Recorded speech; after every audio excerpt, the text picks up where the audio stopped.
Hello， 大家好，我係姊妹，睇一睇我身後嘅景觀啦，係咪好熟悉咧？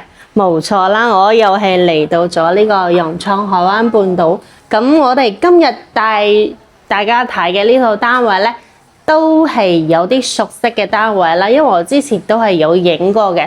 但係呢個業主咧，佢自己係劈咗自己一刀啦，所以佢一個價錢咧係比之前我哋影嗰陣時嘅前幾日嘅話就降咗成3萬蚊啦。咁呢一套單位咧係位於我哋融創 A8 呢一度嘅86方嘅2房單位啦。咁而家業主一個放盤價咧係298000嘅，就比我哋之前放盤嘅時候係降咗3萬蚊嘅。咁可以講啦，就 A3 到 A8 而家賣緊嘅2房單位係最平嘅，就係呢一套。而且咧，佢樓層唔係話好低，佢睇出去嘅視野都係好好嘅。咁而家咧係晏晝差唔多6點鐘、5點幾一個時間啦。喺呢一度嘅一個環境同埋景觀係非常之舒服嘅。可以睇到我前面呢個燈塔啦，同埋呢個沙灘呢一度都好多啲業主啦，同埋遊客喺呢邊玩緊水嘅。同埋我哋花園入邊咧都係好多人喺呢度就散步啦，同埋喺呢個籃球場呢一度咧，仲打緊球嘅，所以我可以睇到啦。融創海灣半島呢個小區嘅話，都係比較受歡迎，同埋咧佢入住率都係幾高嘅。因為今日咧係星期四，未星期六日啦，就放假嘅時間，所以而家睇到啦，呢度一個入住率都係幾高嘅。咁我哋 A 區呢一度嘅入戶大堂都係做得好大啦，所以咧佢係做咗好多呢種業主嘅活動空間啦。似我哋呢一個樓座1樓咧有呢個書法室啦、舞蹈室啦，或者係象棋室啦，再過去咧有一啲健身房啦，都係有嘅。所以呢一度嘅一個活動空間都係比較大。平時喺度如果唔想去沙灘嘅話，咁我哋喺1樓活動其實都係好多地方可以去下。咁呢一套單位咧係一個端頭位置嚟嘅，咁後邊咧仲可以睇到我哋側邊呢個景觀嚇。所以呢一度嘅一個視野都係做得比較闊落嘅，同埋遊艇碼頭啦，同埋我哋呢個海灣大橋都可以睇到嘅，成個海岸線都可以盡收眼底嘅。咁可以睇一睇呢套單位嚇，好熟悉嘅。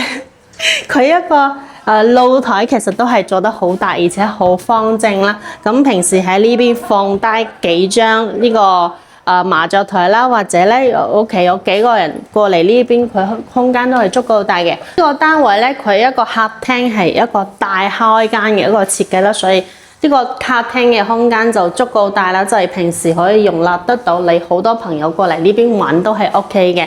咁我哋主人間嘅話係直接從呢個客廳就到達呢一個位置啦。咁主人房呢一度咧，佢係帶咗兩個窗嘅，所以佢呢個採光同埋呢個視野都係幾好嘅，就可以睇到少少呢個海景啦。咁呢個房間咧，我哋可以放低一張1.8米嘅床，其實都係 OK 嘅。有兩邊嘅話係當時開發商交房嗰陣時係做嘅呢種衣櫃喺呢度啦。咁呢個床墊業主佢係冇搬走嘅，係1.8米嘅床墊啦。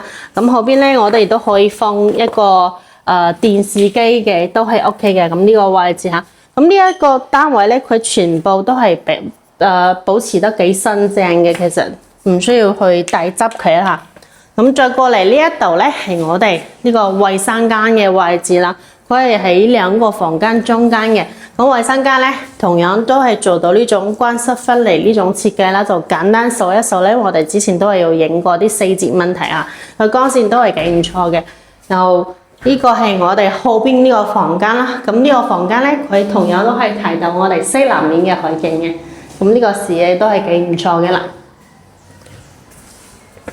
咁出嚟嘅話就係呢個星盤嘅位置嚇。咁星盤再過嚟就係我哋廚房啦。廚房呢個業主佢之前係交俾呢個酒店做一個前台嘅，所以呢個廚房佢係冇用過嘅，都係保持得幾新淨啦呢度。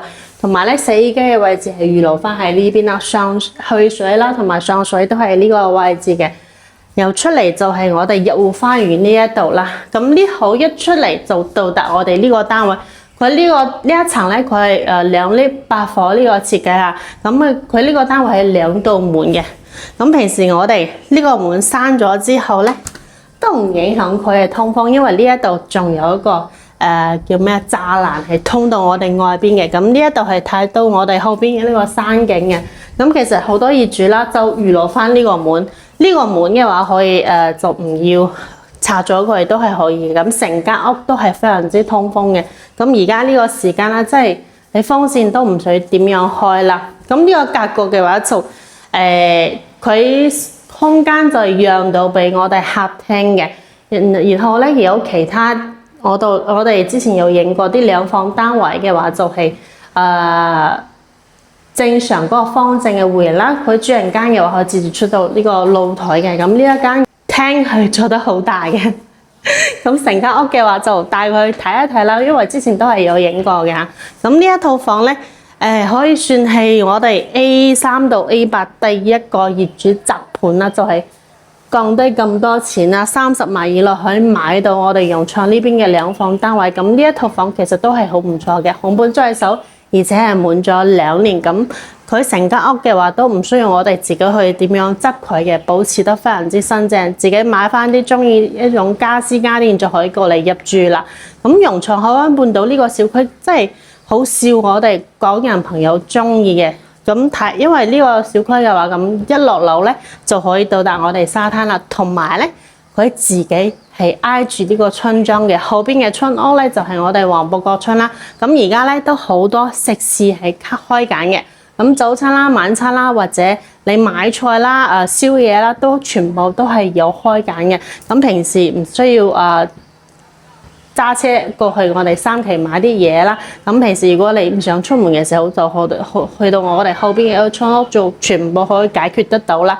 咁而家融創咧都係通咗我哋呢個春進通啦，5蚊一日咧就可以出到我哋5期、3期嗰邊接駁翻我哋呢個京橋巴士翻到呢個口岸嘅。咁全程嘅30蚊一個成本咧，我哋就可以去到呢個關口，所以佢交通成本都係比較低嘅。